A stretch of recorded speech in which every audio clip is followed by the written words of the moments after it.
wasiirkii hore ee arrimaha gudaha federaalka iyo dib u heshiisiinta Soomaaliya haddana ah xildhibaan ka tirsan golaha shacabka xildhibaan Cabdiraxmaan Maxamed Xuseen Odawa ayaa soo gaaray magaalo xeebeedka Hobyo ee gobolka Mudug.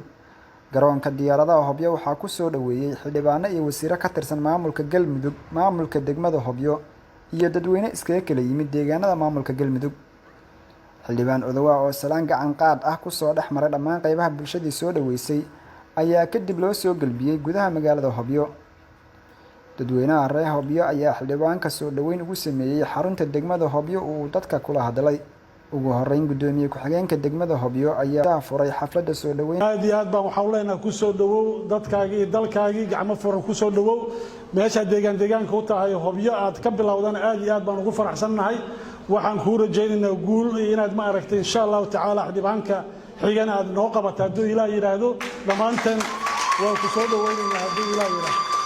waxaan rabnaa xildhibaanada kale inay ku daydaan Mr. Odawa sida taariikhda baalka dahabka ugu galo Hobyo iyo nawaaxiga eeriyada Mudug iyo dhamaan Galgaduud ama Galmudug iyo Soomaaliya oo dhan aan raado. waa la socotaan magaalada Muqdisho sidoo wax uu qabto mar walba kaarin firfircoon ka qaato muxaafid mucaarad labadaba waa noqday oo hadda ku dhaweeymayno mucaarad kaliya. marka waxaan leenahay mudane Cabdiraxmaan ku soo dhawow degmada Hobyo ku soo dhawow musharaxnimadeeda ku soo dhawow. qaybaha bulshada ee ka hadlay munaasabadda soo dhaweynta xildhibaan Cabdiraxmaan Odawa ayaa si isku mid ah u soo dhaweeyay waxayna sheegeen in xildhibaanka ay garab taagan yihiin. maanta waa arrin weyn oo aad iyo aad u wanaagsan.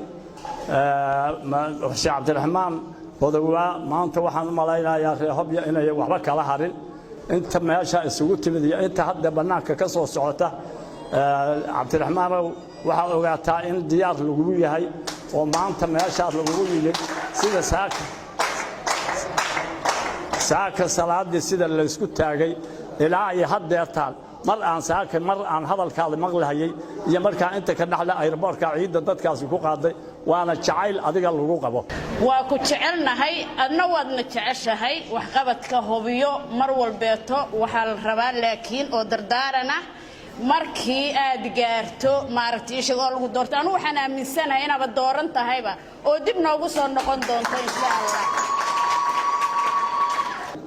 qofku xilli yar uu leeyahay sidiisaba xilligii Cabdiraxmaan Odawa wasiirka ahaa iyo dawladdiisii maamul goboleedyada dalka jira iyaga dhisay intooda badan juhdi badan u gashay Galmudug iyaga dhisay Hirshabeelle iyaga dhisay kuwa kalena nabadgelyo ka dhex sameeyeen oo garow weyn ka degay iyadoo carrada gal isoo gudbin isagoo wasiiruhu gaalkacyo xabad ka socoto isku soo miidaash markaas qoryaha afka kaga dhigayo xoolo ku baxsho juhdi ku baxshay oo dagaalkii joojiyay nabadda maanta socota saldhigeedii uu ahaa ayaa mahad ballaaran iyagana aad u jeedinayaa shacabka weynaha reer Hobyo. intaas kadib mahad ka bacdi waxaan leeyahay xildhibaanka soo dhawow anoo waliba waxaan leeyahay Hobyo waxaas lahaa hoogaa waa dad aan wali arki jirin doorasho iyo dad iyo si maanta u hadlayaan inay dad xilli maalkaan musharaxiin inay hoogaa maalkaan la kalaama dad ugu tala galo waaye laami kama liitaan as leeyahay Hobyo ma sha Allah. marka waxaan leeyahay xildhibaan soo dhawow wasiir.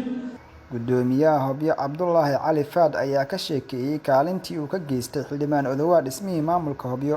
Cabdiraxmaan Maxamed Xuseen Odawa xildhibaan qaran ahaana wasiirka hore arrimaha gudaha ahaa ninkii maamulkan maanta meesha jira iyo masabkan aan taagan iyo maxfalkan aan taaganahay sababtu u ahaa isaga iyo xubnihii kale ee la ku weeliyay inay dhisanto Hobyo maamulna ay yeelato.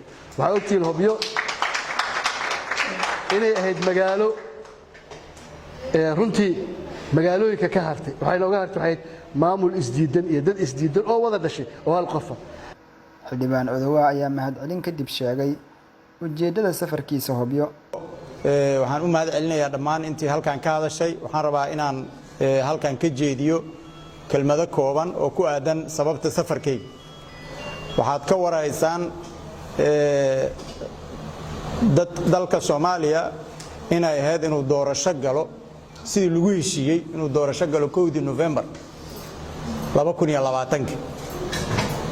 1 November December ilaa hadda June aan ku jirno waa 7 bilood 6 ilaa 2 lagu daray 8 bilood waxaan la hardamaynay maamulka xamar hadda ka taliya oo ka arrimiya oo diidanaa doorashada dalka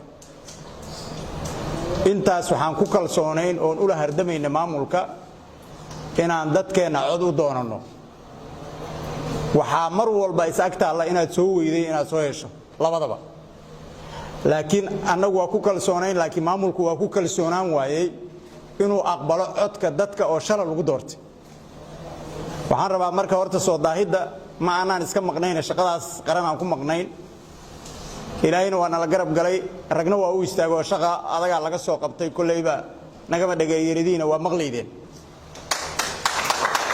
waa iswarsanayna waa wada joognaa meelna uma degdegsani hadde nin oo man waxa la yiri biyacaw yaqaan ay tira Soomaalidu hadda nin kursi rabana kursi hoo yaqaan Cabdirasaaq Al Cadaala warbaahinta goobjoog magaala xeebeedka Hobyo.